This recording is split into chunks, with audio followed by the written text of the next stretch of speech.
बर आस लकमा एलो शरण में, बर आस लकमा एलो शरण में।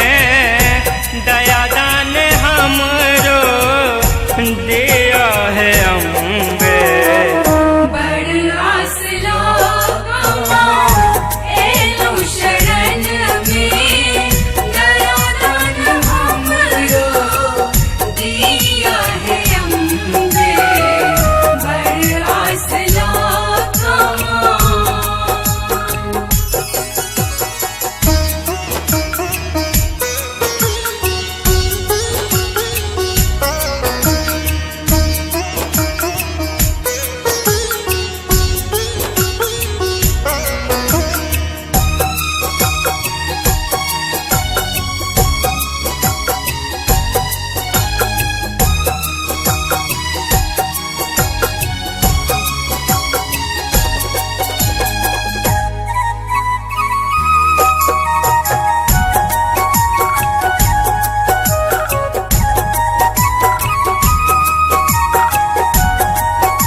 निष्ठुर बनल छी यह जननी, हमर सुधिया कहिया लेबै।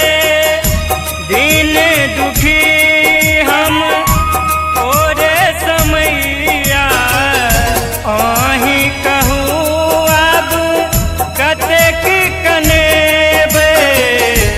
खोलू नयन माहे, खोलू नयन माहे लगाबू चरण में, खोलू नयन माहे लगाबू चरण में।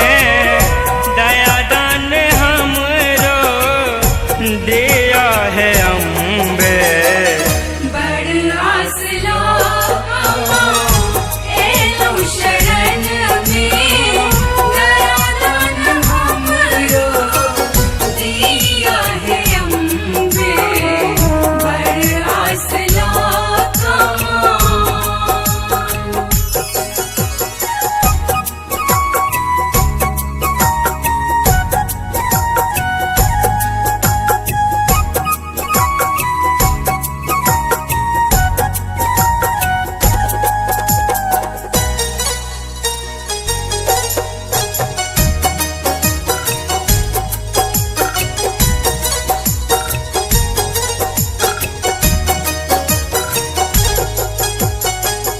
कौन अपराध केलौ महामाया, जे हमरा सँ रुइस रहल छी।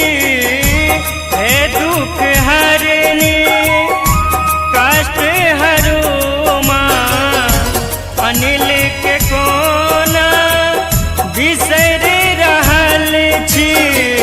कर जोरने हम, कर जोरने हम थारे भवन में, कर जोरने हम थारे भवन में। दया दान हमरो दिया है अम्बे,